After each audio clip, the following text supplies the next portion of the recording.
नमस्कार दोस्तों, आप सभी का स्वागत है आपके अपने चैनल क्लास एवरीवेयर पर। तो दोस्तों, आज की इस क्लास में हम भारतीय इतिहास के प्रमुख युद्ध देखने वाले हैं। और दोस्तों, अगर आप किसी भी एग्ज़ाम की तैयारी कर रहे हों तो इस टॉपिक से भर भर के प्रश्न पूछे जाते हैं। तो दोस्तों, आज की इस क्लास में हम प्राचीन भारत से लेकर आधुनिक भारत के कारगिल युद्ध तक डिस्कस करेंगे। और दोस्तों, इस टॉपिक से जितने भी क्वेश्चन बनते हैं सभी क्वेश्चन को हम बिल्कुल डिटेल में और आसान भाषा में डिस्कस करेंगे, इसलिए वीडियो को बिना स्किप किए हुए लास्ट तक जरूर देखिए। तो चलिए दोस्तों, आज की क्लास की शुरुआत करते हैं बिना देरी के। तो चलिए आज का पहला प्रश्न देखते हैं। तो ऋग्वेद में वर्णित 10 राजाओं का युद्ध किस नदी के तट पर लड़ा गया था? तो दोस्तों, ये जो 10 राजाओं का युद्ध है इसको दसराज युद्ध भी कहा जाता है और यह युद्ध परसड़ी यानी कि रावी नदी के तट पर लड़ा गया था। तो परसड़ी जो है यह रावी नदी का पुराना नाम है। इम्पोर्टेंट पॉइंट देखें तो 10 राजाओं का युद्ध या दसराज युद्ध भी इसको कहा जाता है। इसका उल्लेख ऋग्वेद के 7वें मंडल में मिलता है। और किस किस के मध्य यह युद्ध हुआ था? तो यह युद्ध राजा सुदास एवं पंचजन व अन्य कबीलों के मध्य में हुआ था। और विजय कौन रहा था? तो विजय रहा था इसमें राजा सुदास। और यह युद्ध पंजाब में परसड़ी यानी कि रावी नदी के तट पर लड़ा गया था। अगला प्रश्न देखें तो बेतस्ता का युद्ध किन किन के बीच लड़ा गया था? तो इसका सही आंसर होगा ऑप्शन बी, राजा पोरस और सिकंदर के बीच। तो जो बेतस्ता का युद्ध है यह बहुत ही ज़्यादा इम्पोर्टेंट है। इम्पोर्टेंट पॉइंट देखें तो बात करें अगर बेतस्ता के युद्ध की तो यह युद्ध 326 ईसा पूर्व हुआ था। और यह युद्ध पंजाब में झेलम नदी के तट पर हुआ था, इसलिए इस युद्ध को झेलम का युद्ध या बेतस्ता का युद्ध भी कहा जाता है। और बेतस्ता जो है यह झेलम नदी का प्राचीन नाम है। यूनानी झेलम नदी को हाइडे स्पीच कहते थे, इसलिए बेतस्ता के युद्ध या झेलम के युद्ध को हाइडे स्पीच का युद्ध भी कहा गया है। और यह युद्ध पंजाब के राजा पोरस और यूनान के राजा सिकंदर के बीच हुआ था। और इस युद्ध में सिकंदर ने राजा पोरस को हरा दिया था। अगला प्रश्न देखें तो सेल्यूसिड मौर्य युद्ध में यूनान के राजा सिकंदर के सेनापति सेल्यूकस निकेटर को किसने हराया था? तो इसका सही आंसर होगा ऑप्शन बी, चंद्रगुप्त मौर्य ने। बात करें अगर हम सेल्यूसिड मौर्य युद्ध की तो यह कब हुआ था? तो यह 302 ईसा पूर्व हुआ था। किसके मध्य हुआ था? तो यह चंद्रगुप्त मौर्य और यूनान के राजा सिकंदर के सेनापति सेल्यूकस निकेटर के बीच हुआ था। और इसमें विजय रहा था कौन? चंद्रगुप्त मौर्य। और दोस्तों, अगर आपको हमारी मेहनत पसंद आ रही हो तो वीडियो को लाइक कीजिए और हमें कमेंट करके ज़रूर बताइए। और हमारे चैनल को सब्सक्राइब जरूर कर लीजिए, जिससे कि हमको मोटिवेशन मिलेगा ऐसी और वीडियोज़ बनाने के लिए। तो चलिए अगला प्रश्न देखते हैं। तो कलिंग की लड़ाई कब हुई थी? तो बहुत ही ज़्यादा इम्पोर्टेंट क्वेश्चन है यह। तो कलिंग की लड़ाई हुई थी 261 ईसा पूर्व में। इम्पोर्टेंट पॉइंट देखें तो कलिंग का युद्ध 261 ईसा पूर्व हुआ था। और किस किस के बीच हुआ था? तो सम्राट अशोक और कलिंग के राजा अनंत पद्मनाभ के बीच में यह युद्ध हुआ था। और इसमें जीत हुई थी सम्राट अशोक की। और अगर डिटेल में हम देखें तो सम्राट अशोक ने 261 ईसा पूर्व में कलिंग पर आक्रमण करके कलिंग के राजा अनंत पद्मनाभ को हरा दिया था। लेकिन इस युद्ध में लगभग 1 लाख लोग मारे गए थे। इस युद्ध के रक्तपात को देखकर सम्राट अशोक ने युद्ध न करने की कसम खाई थी। ठीक है। और कलिंग विजय अशोक की आखिरी विजय थी। इसके बाद वह बौद्ध धर्म का अनुयायी बन गया था।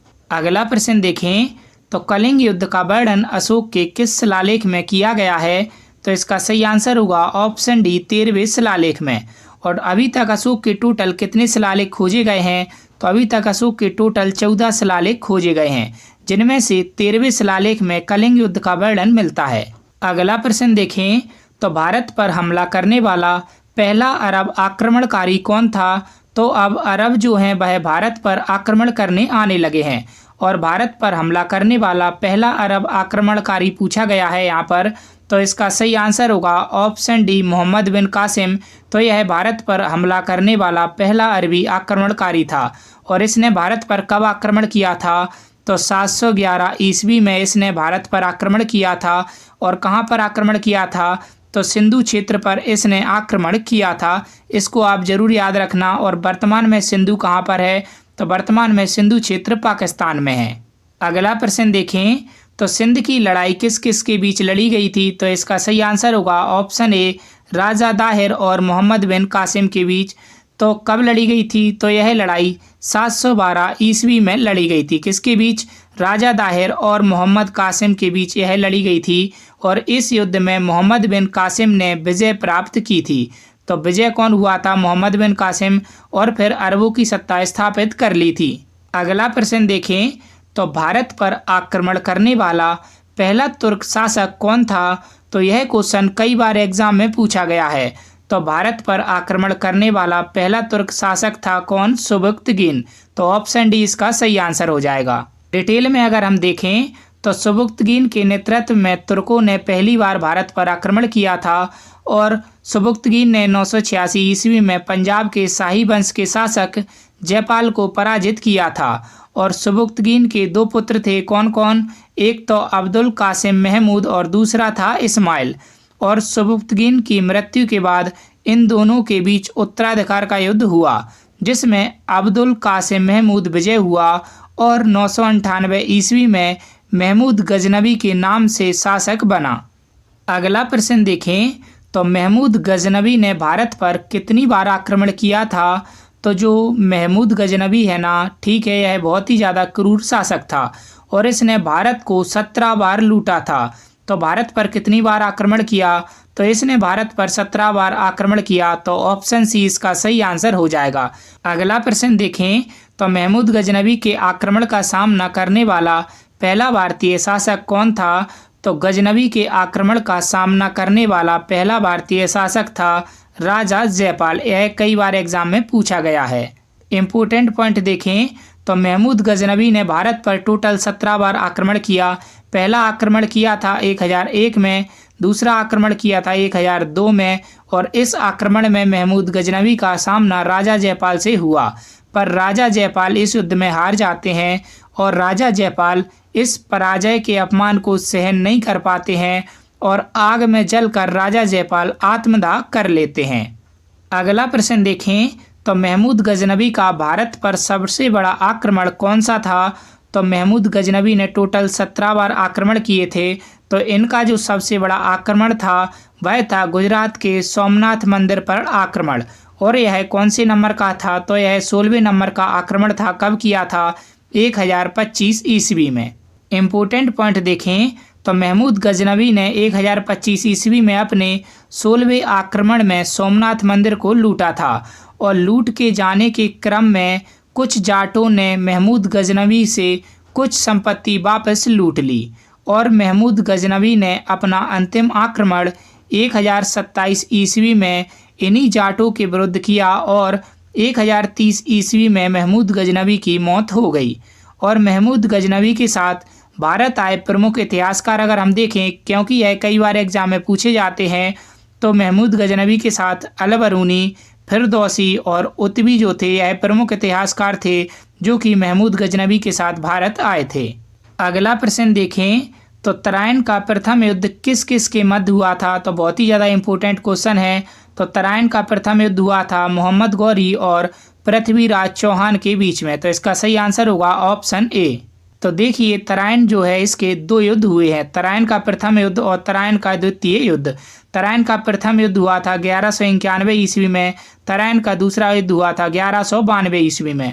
और दोनों युद्ध जो है यह मोहम्मद गौरी और पृथ्वीराज चौहान के बीच में हुए थे। और जो पहला युद्ध था, इस युद्ध में पृथ्वीराज चौहान ने मोहम्मद गौरी को हरा दिया था, मतलब पृथ्वीराज चौहान इसमें जीत गए थे। और दूसरा युद्ध जो था इसमें पृथ्वीराज चौहान को हार मिली थी, यानी कि मोहम्मद गौरी की इसमें विजय हुई थी। अगला प्रश्न देखें, तो चंदावर का युद्ध कब हुआ था? तो इसका सही आंसर होगा ऑप्शन ए 1194 ईस्वी में। और अगर हम बात करें तो ये जो चंदावर का युद्ध है यह किस किस के बीच में हुआ था? तो यह है मोहम्मद गौरी और किसके बीच में हुआ था? और राजा जयचंद के बीच में यह हुआ था। तो मोहम्मद गौरी और राजा जयचंद के बीच में चंदावर का युद्ध हुआ था। कब? 1194 ईस्वी में।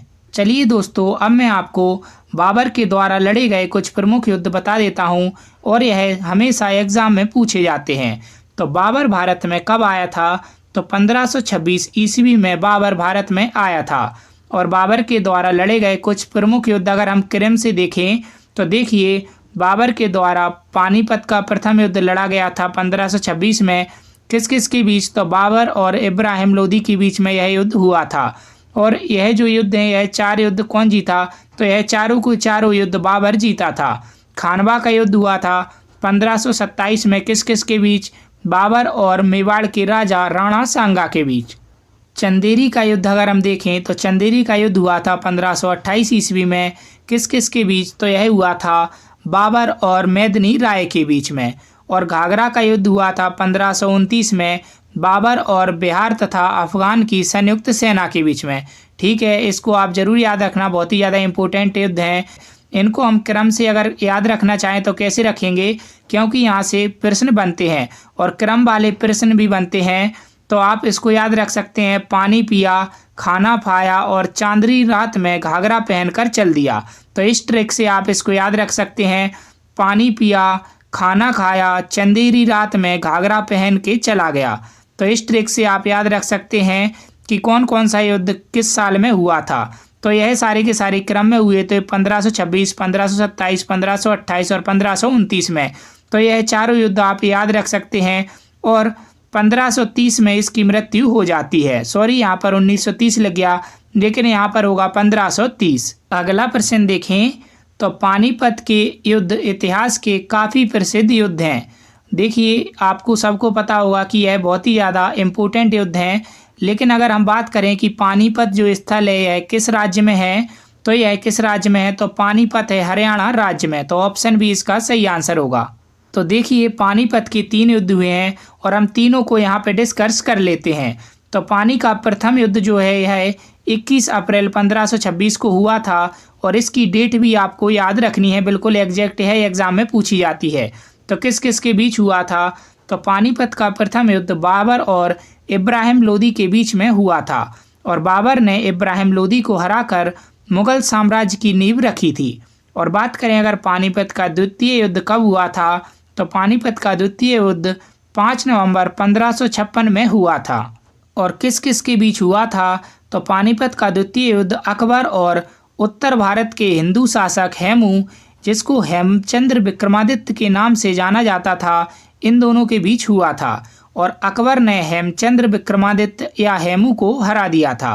और बात करें पानीपत का तृतीय युद्ध कब हुआ था, तो पानीपत का तृतीय युद्ध हुआ था 14 जनवरी 1761 में। और अहमद शाह अब्दाली और मराठा सेनापति सदाशिव राव भाऊ के बीच में पानीपत का तृतीय युद्ध हुआ था और अहमद शाह अब्दाली ने मराठा फौज को हरा दिया था। अगला प्रश्न देखें तो खानवा का युद्ध किस किस के बीच में हुआ था, तो इसका सही आंसर होगा ऑप्शन ए, बाबर और राणा सांगा के बीच में। और खानवा का जो युद्ध है यह कब हुआ था, तो यह 1527 में हुआ था। तो 1527 में खानवा का युद्ध हुआ था बाबर और मेवाड़ के राजा राणा सांगा के बीच में। और खानवा का जो युद्ध था इसमें बाबर की विजय हुई थी। अगला प्रश्न देखें तो हुमायूं द्वारा लड़े गए युद्धों का सही क्रम क्या है। तो हुमायूं कौन था, तो हुमायूं बाबर का लड़का था। तो हुमायूं द्वारा लड़े गए युद्धों का क्रम कई बार एग्जाम में पूछा गया है।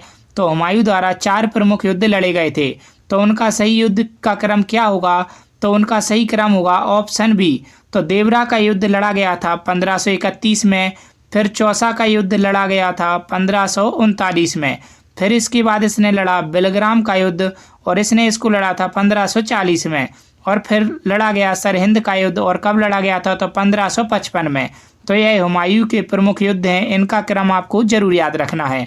और इस क्रम को हम कैसे याद रख सकते हैं, तो इसको हम एक ट्रिक से याद रख सकते हैं, दे 24। तो दे 24 यानी आपने किसी को 24 रुपये उधार दिए, तो आप इस ट्रिक से इसको याद रख सकते हैं। दे से देवरा, चौ से चौसा और बी से बिलग्राम और सा से सरहिंद। तो दे 24 रुपये से आप इसको याद रख सकते हैं। अगला प्रश्न देखें तो चौसा का युद्ध किस किस के बीच में हुआ था। तो देखिए 2 युद्ध आपको याद रखना है, एक तो चौसा का युद्ध याद रखना है और दूसरा आपको कन्नौज का युद्ध भी याद रखना है। तो कौन सा, चौसा का युद्ध पहला और दूसरा आपको कन्नौज का युद्ध याद रखना है। तो यह दोनों युद्ध हुए थे शेरशाह सूरी और हुमायूं के बीच में। ठीक है, और जो चौसा का युद्ध है यह कब हुआ था, तो चौसा का युद्ध हुआ था 1539 में, और इसमें जीत किसकी हुई थी, तो जीत हुई थी इसमें शेरशाह सूरी की। और जो कन्नौज का युद्ध है यह कब हुआ था, तो यह हुआ था 1540 ईस्वी में, और इसमें भी किसकी जीत हुई थी, तो इसमें भी शेरशाह सूरी की जीत हुई थी। अगला प्रश्न देखें, तो वर्ष 1739 ईस्वी में करनाल का युद्ध नादिर शाह तथा निम्नलिखित में से किसके मध्य लड़ा गया था, तो करनाल का जो युद्ध है यह नादिर शाह और मोहम्मद शाह के बीच में लड़ा गया था। तो ऑप्शन सी इसका सही आंसर हो जाएगा। देखिए, अब मैं आपको करनाल के युद्ध से बनने वाले इम्पोर्टेंट क्वेश्चंस बता देता हूं। तो करनाल का युद्ध लड़ा गया था 1739 ईस्वी में, और किस किस के मध्य, तो मुगल सम्राट मोहम्मद शाह और ईरान क्षेत्र के शासक नादिर शाह के बीच में यह लड़ा गया था। जीत हुई थी इसमें ईरान क्षेत्र के शासक नादिर शाह की, और नादिर शाह ईरान क्षेत्र का शासक था और इसे ईरान का नेपोलियन भी कहा जाता था। और मुगल शासक मोहम्मद शाह जो थे, इसे मोहम्मद शाह रंगीला के नाम से भी जाना जाता था। और इसी के साथ दो फैक्ट आपको यहाँ से याद रखना है। एक आपको याद रखना है कि नादिर शाह शाहजहाँ द्वारा बनवाया हुआ तख्ते ताउस, जिसे मयूर सिंहासन भी कहा जाता है, और मयूर सिंहासन के नाम से तख्ते ताउस को जाना जाता है। और साथ में कोहिनूर हीरा लूट कर ले गया था कौन, नादिर शाह, कहाँ पर, फारस। दूसरा फैक्ट याद रखना है कि मयूर सिंहासन पर बैठने वाला पहला मुगल शासक कौन था, तो वो था शाहजहाँ, और मयूर सिंहासन पर बैठने वाला अंतिम शासक था कौन, मोहम्मद शाह। और मयूर सिंहासन को बनवाया किसने था, शाहजहाँ ने। अगला प्रश्न देखें, तो हल्दी घाटी का युद्ध 18 जून 1576 को मेवाड़ के शासक महाराणा प्रताप एवं अकबर के बीच हुआ था। तो इस युद्ध के दौरान अकबर का सेनापति कौन था? हल्दी घाटी के युद्ध के दौरान जो अकबर का सेनापति था वह कौन था, और यह युद्ध कब हुआ था, इसको आप जरूर याद रखना। तो हल्दी घाटी का युद्ध हुआ था 18 जून 1576 को, और हल्दी घाटी का युद्ध मेवाड़ के शासक महाराणा प्रताप और अकबर के बीच में हुआ था। और हल्दी घाटी के युद्ध में अकबर का सेनापति कौन था, तो अकबर का सेनापति था मान सिंह। तो ऑप्शन सी इसका सही आंसर हो जाएगा। अगला प्रश्न देखें, तो प्लासी के युद्ध में अंग्रेजी सेना का नेतृत्व किसने किया था? तो प्लासी के युद्ध में अंग्रेजी सेना का नेतृत्व किया था रॉबर्ट क्लाइव ने। तो ऑप्शन बी इसका सही आंसर हो जाएगा। इम्पोर्टेंट पॉइंट देखें, तो प्लासी का जो युद्ध है 23 जून 1757 ईस्वी को हुआ था।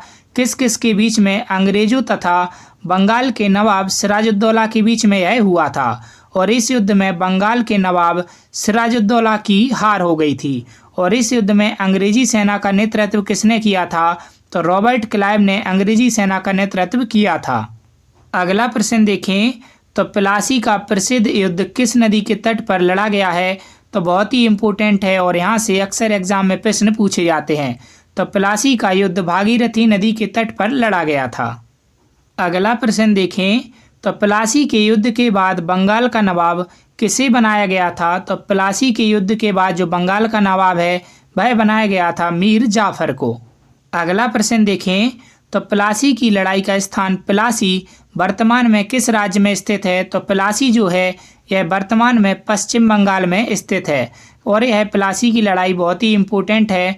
तो प्लासी कहाँ पर है? पश्चिम बंगाल में है। इम्पोर्टेंट पॉइंट देखें, तो देखिए जो सिराजुद्दौला है यह 1756 ईस्वी में बंगाल का नवाब बनता है। और जो सिराजुद्दौला है यह सत्ता में आता है, और इसके सत्ता में आने से बहुत सारे लोगों में जलन की भावना पैदा होती है, यानी कि मिर्ची लग जाती है। तो जो नवाब सिराजुद्दौला है इसके प्रमुख अधिकारी जो थे वह इससे असंतुष्ट थे। और इसका लाभ किसने उठाया? इसका लाभ उठाया रॉबर्ट क्लाइव ने। और सिराजुद्दौला के विरुद्ध एक षड्यंत्र रचा किसने? रॉबर्ट क्लाइव ने। और इस षड्यंत्र में नवाब सिराजुद्दौला के मुख्य सेनापति मीर जाफर को शामिल किया किसने? रॉबर्ट क्लाइव ने। दीवान राय दुर्लभ को शामिल किया, सैनिक अधिकारी यार लतीफ़ को शामिल किया, और बंगाल के एक व्यापारी जगत सेठ को रॉबर्ट क्लाइव ने अपने साथ शामिल किया। तो इसके बाद क्या होता है? इसके बाद होता है प्लासी का युद्ध। कब? 23 जून 1757 ईस्वी को। और प्लासी का युद्ध पश्चिम बंगाल के नदिया जिले के प्लासी नामक स्थान पर भागीरथी नदी के किनारे लड़ा गया था। और यह युद्ध क्लाइव के नेतृत्व वाली अंग्रेजी सेना और बंगाल के नवाब सिराजुद्दौला के बीच में हुआ था। और इसमें क्या होता है, तो युद्ध प्रारंभ होते ही सिराजुद्दौला का सेनापति जो था मीर जाफर, वह अपनी सेना लेकर अलग हो जाता है और अंततः इस युद्ध में नवाब सिराजुद्दौला पराजित हो जाते हैं और मुर्शिदाबाद भाग जाते हैं, जहां पर उनको पकड़कर हत्या कर दी जाती है। और जैसे कि तय हुआ था कि मीर जाफर अपने नवाब सिराजुद्दौला को धोखा देगा, तो इसके बाद मीर जाफर को बंगाल का नवाब बना दिया जाता है रॉबर्ट क्लाइव के द्वारा। दोस्तों, अगर आपको वीडियो पसंद आ रही हो तो वीडियो को लाइक कीजिए, कमेंट कीजिए और हमारे चैनल को सब्सक्राइब जरूर कर लीजिए। अगला प्रश्न देखें, तो बक्सर का युद्ध कब लड़ा गया था? तो बक्सर का जो युद्ध है यह लड़ा गया था 1764 ईस्वी में। अगला प्रश्न देखें, तो बक्सर के युद्ध के बाद ईस्ट इंडिया कंपनी मुगल सम्राट को प्रति वर्ष कितना भुगतान करने के लिए सहमत हो जाती है? तो बक्सर के युद्ध के बाद ईस्ट इंडिया कंपनी मुगल सम्राट को 26 लाख प्रति वर्ष भुगतान करने के लिए सहमत हो जाती है। आपको समझ नहीं आया होगा तो इसको मैं अब डिटेल में आपको बता देता हूँ। तो चलिए अब हम बक्सर की जो लड़ाई है इसको बिल्कुल डिटेल में डिस्कस कर लेते हैं। तो देखिए बक्सर की लड़ाई कब हुई थी? तो 22 अक्टूबर 1764 को हुई थी। किस किस के बीच में? तो ब्रिटिश ईस्ट इंडिया कंपनी यानी अंग्रेजों के बीच में, और अंग्रेजों की तरफ से नेतृत्व कर रहा था हेक्टर मुनरो। और किस किस के बीच में हुई थी? तो मीर कासिम, शुजा-उद-दौला, शाह आलम द्वितीय। तो अंग्रेज और 3 जो शासक थे, मीर कासिम बंगाल के नवाब थे, शुजा-उद-दौला अवध के नवाब थे और शाह आलम द्वितीय मुगल सम्राट थे। और इन तीनों की संयुक्त सेनाओं के बीच और अंग्रेजों के बीच में बक्सर की लड़ाई लड़ी जाती है। और इस लड़ाई का परिणाम क्या निकलता है? तो जो संयुक्त सेना है यह बुरी तरीके से हार जाती है और अंग्रेजों की जीत हो जाती है। और याद रखिएगा कि जो बक्सर की लड़ाई है इसका नेतृत्व कौन कर रहा था? तो अंग्रेजों की तरफ से इसका नेतृत्व कर रहा था हेक्टर मुनरो। तो बक्सर की लड़ाई हो गई और अंग्रेज जीत गए। तो लड़ाई के बाद क्या हुआ? तो लड़ाई के बाद होता है कि इलाहाबाद की प्रथम संधि होती है। कब? 12 अगस्त 1765 को। किस किस के बीच? तो अंग्रेजों और मुगलों के बीच में। और इस संधि में ईस्ट इंडिया कंपनी मुगल सम्राट के लिए 26 लाख प्रति वर्ष भुगतान करने के लिए सहमत हो जाती है। और यह क्वेश्चन एग्जाम में पूछा गया है। और इसके 4 दिन बाद 16 अगस्त 1765 को दूसरी संधि होती है इलाहाबाद की। और किस किस के बीच? अंग्रेजों और अवध के नवाब के बीच में। और इसमें 50 लाख रुपए का जुर्माना अवध के नवाब को भरना पड़ता है। अगला प्रश्न देखें, तो प्रथम आंग्ल मैसूर युद्ध किस किस के बीच में हुआ था? तो यह हुआ था हैदर अली और अंग्रेजों के बीच में। इम्पोर्टेंट पॉइंट देखें, तो प्रथम आंग्ल मैसूर युद्ध 1767 से 1769 तक हुआ था और यह हैदर अली और अंग्रेजों के बीच में हुआ था। इस युद्ध में अंग्रेजों की हार हुई थी और अंग्रेजों ने विवश होकर हैदर अली की शर्तों को मान लिया था और 4 अप्रैल 1769 ईस्वी को मद्रास की संधि कर ली थी। अगला प्रश्न देखें, तो मंगलौर की संधि किस युद्ध से संबंधित है? तो यह क्वेश्चन आपसे एग्जाम में पूछा जाता है।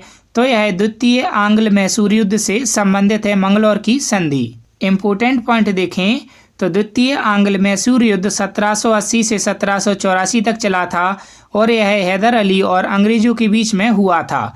और इस युद्ध के दौरान हैदर अली की मृत्यु हो जाती है 7 दिसंबर 1782 को और उसके पुत्र टीपू सुल्तान ने इस युद्ध को जारी रखा। तो हैदर अली की मृत्यु के बाद टीपू सुल्तान इस युद्ध को जारी रखता है और बाद में मार्च 1784 में टीपू सुल्तान ने अंग्रेजों के साथ एक संधि कर ली और इस संधि को कहा गया मंगलौर की संधि। और इस संधि के तहत दोनों पक्षों ने एक दूसरे के जो जीते हुए क्षेत्र थे वह एक दूसरे को वापस कर दिए और इसके बाद युद्ध समाप्त हो जाता है। अगला प्रश्न देखें, तो तृतीय आंग्ल मैसूर युद्ध की समाप्ति किस संधि के परिणाम स्वरूप हुई थी? तो इसका करेक्ट आंसर हो जाएगा ऑप्शन डी, श्रीरंगपट्टनम की संधि के स्वरूप। इम्पोर्टेंट पॉइंट देखें, तो तृतीय आंग्ल मैसूर युद्ध कब से कब तक चला था? तो 1790 से 1792 तक। और मैसूर के शासक टीपू सुल्तान और अंग्रेजों के बीच में यह युद्ध हुआ था और यह युद्ध 1792 में श्रीरंगपट्टनम की संधि के साथ समाप्त हुआ था। यह क्वेश्चन पूछे जाते हैं, आप जरूर याद रखना कि कौन सा युद्ध किस संधि के तहत समाप्त हुआ था। अगला प्रश्न देखें, तो चौथा आंग्ल मैसूर युद्ध जनरल लॉर्ड मॉर्निंगटन की अगुवाई वाली ईस्ट इंडिया कंपनी और किसके बीच लड़ा गया था? तो चौथा आंग्ल मैसूर युद्ध अंग्रेजों के बीच में और टीपू सुल्तान के बीच में हुआ था और अंग्रेजों की तरफ से नेतृत्व किया था लॉर्ड मॉर्निंगटन ने। इम्पोर्टेंट पॉइंट देखें तो चतुर्थ आंग्ल मैसूर युद्ध कब से कब तक हुआ था? तो 1798 से 1799 ईस्वी तक, और यह युद्ध टीपू सुल्तान और अंग्रेजों के बीच हुआ था और अंग्रेजों का नेतृत्व जनरल लॉर्ड मॉर्निंगटन ने किया था और इस युद्ध में टीपू सुल्तान मारा गया था और मैसूर शक्ति का पतन हो गया था। अगला प्रश्न देखें तो सालवाई की संधि किस युद्ध से संबंधित है? तो जो सालवाई की संधि है यह संबंधित है प्रथम आंग्ल मराठा युद्ध से, तो ऑप्शन बी इसका सही आंसर हो जाएगा। प्रथम आंग्ल मराठा युद्ध कब से कब तक चला था? तो यह 1775 ईस्वी से लेकर 1782 ईस्वी तक चला था और किस किस के बीच में यह युद्ध हुआ था? तो ब्रिटिश ईस्ट इंडिया कंपनी यानी कि अंग्रेजों के बीच में और मराठा साम्राज्य के बीच में यह युद्ध हुआ था। इसको आप जरूर याद रखना। और प्रथम आंग्ल मराठा युद्ध पूछा जाता है किस संधि के तहत समाप्त हुआ था? तो 1782 ईस्वी में हुई थी सालवाई की संधि। तो सालवाई की संधि के तहत जो है प्रथम आंग्ल मराठा युद्ध समाप्त हुआ था, इसको आप जरूर याद रखना। अगला प्रश्न देखें तो द्वितीय आंग्ल मराठा युद्ध किस संधि के साथ समाप्त हुआ था?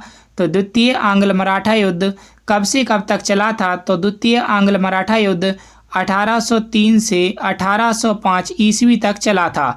किस किस के बीच में हुआ था? तो एक तरफ से थे कौन? ब्रिटिश यानी कि अंग्रेज, और एक तरफ था मराठा साम्राज्य। और यह जो युद्ध है यह बसीन की संधि के साथ में समाप्त हुआ था। अगला प्रश्न देखें तो पिंडारी युद्ध को और किस नाम से जाना जाता है?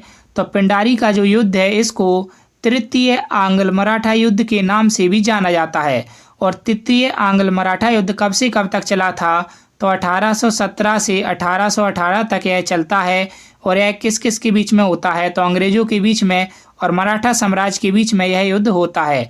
और यह युद्ध जो है इसमें अंग्रेज जीत जाते हैं और क्या होता है कि मराठा साम्राज्य का पतन हो जाता है और तृतीय आंग्ल मराठा युद्ध को ही कहा जाता है क्या? पिंडारी का युद्ध। अगला प्रश्न देखें तो प्रथम आंग्ल सिख युद्ध कब लड़ा गया था? तो इसका सही आंसर होगा ऑप्शन ए 1845 में।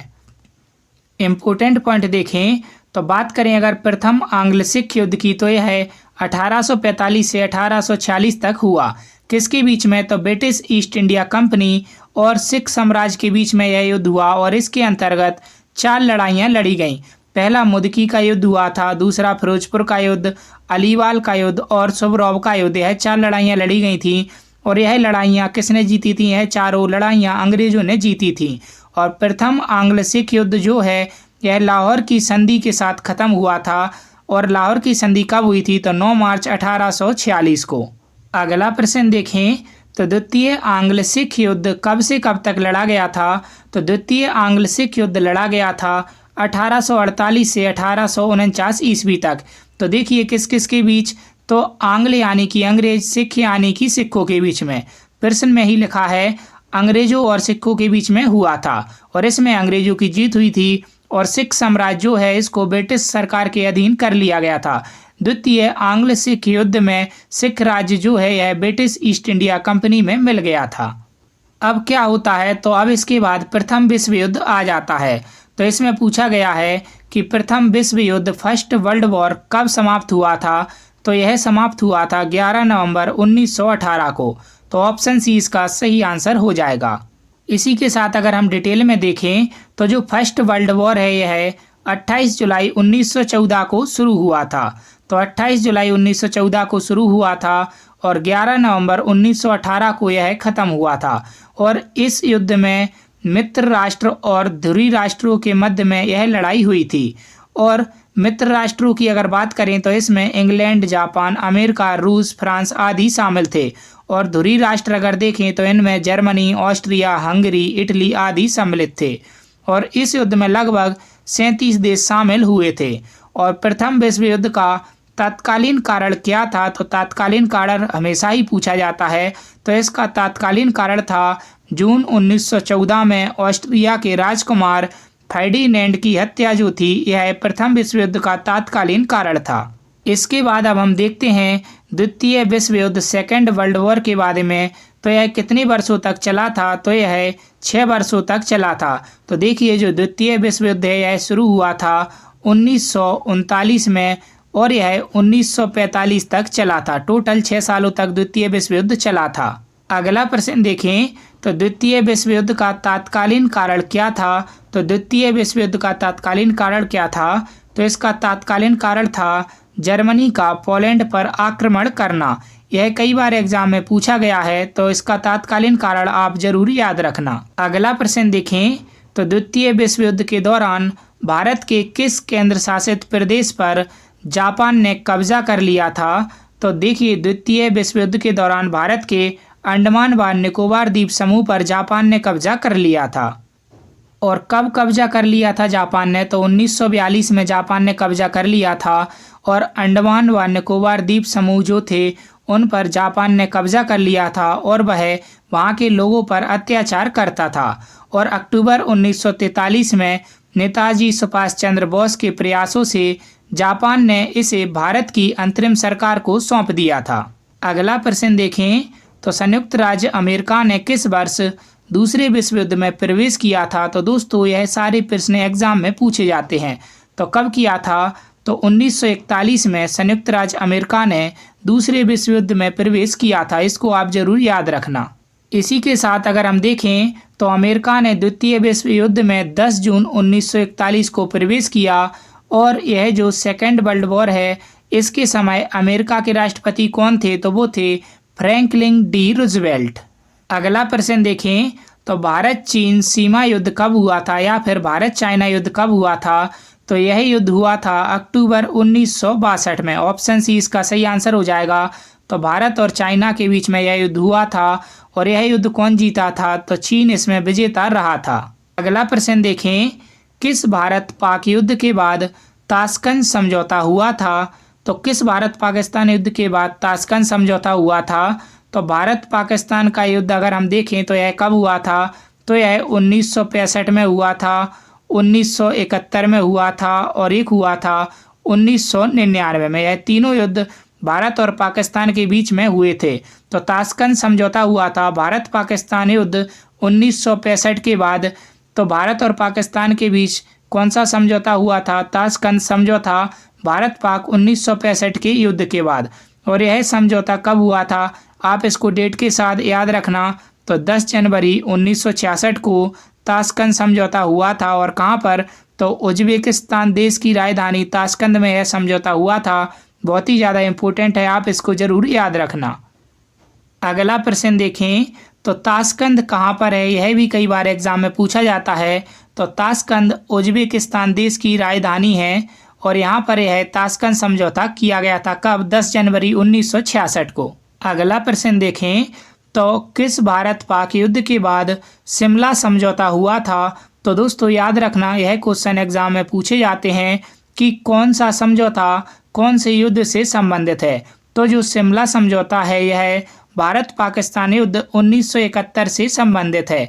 ठीक है, सी ऑप्शन इसका करेक्ट आंसर हो जाएगा।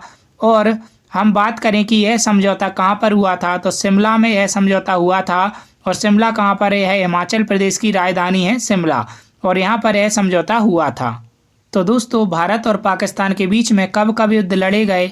तो एक 1965 में लड़ा गया, एक 1971 में और एक 1999 में लड़ा गया था कारगिल का युद्ध।